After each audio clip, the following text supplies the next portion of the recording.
এইমাত্র পাওয়া লেবানন, ফিলিস্তিন ও ইসরায়েলের আজকের সর্বশেষ আপডেট। ইসরায়েলি বিমান হামলাগুলি বেইরুতের দক্ষিণ উপকণ্ঠের দাহিয়া, হারেতোহরিক এবং চিয়া এলাকায় গত কয়েক ঘণ্টায় আঘাত হেনেছে, যা লেবাননের রাজধানীর উপর বোমাবর্ষণের পঞ্চম দিনে চলছে। লেবাননের স্বাস্থ্য মন্ত্রণালয়ের তথ্যানুযায়ী গত 24 ঘণ্টার প্রতিবেদনে হামলাগুলির ফলে 59 জন নিহত এবং 182 জন আহত হয়েছে। ইসরায়েলের উত্তর গাজা অবরোধ অব্যাহত রয়েছে, যেখানে গাজা অঞ্চলের স্বাস্থ্য মন্ত্রণালয় জানিয়েছে যে গত দিনে 28 প্যালেস্টাইনীয় নিহত এবং 120 জন আহত হয়েছে। গাজায় ইসরায়েলের গণহত্যায় 7 অক্টোবর 2023 থেকে অন্তত 43,799 প্যালেস্টাইনীয় নিহত এবং 1,03,601 জন আহত হয়েছে।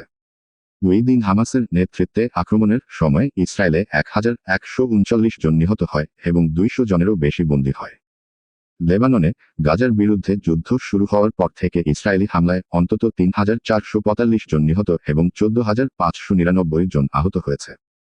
কিছুক্ষণ আগে পাওয়া আল জাজিরার এক নিউজে জানা যায়, গাজার শহরের সুজাইয়া এলাকায় ইসরায়েলি হামলায় 3 প্যালেস্টাইনীয় নিহত হয়েছে। গাজার পূর্বাঞ্চলে একটি বাড়িতে ইসরায়েলি যুদ্ধবিমান বোমা হামলা চালালে অন্তত 3 প্যালেস্টাইনীয় নিহত এবং অন্যরা আহত হয়। চিকিৎসা সূত্র জানিয়েছে যে লক্ষ্যবস্তু বাড়িটি সামারা পরিবারের ছিল। হাজার হাজার প্যালেস্টাইনীয় অক্টোবরের শুরুতে ইসরায়েল কর্তৃক জোরপূর্বক স্থানান্তরের অভিযানের পর উত্তর গাজা ত্যাগ করেছে।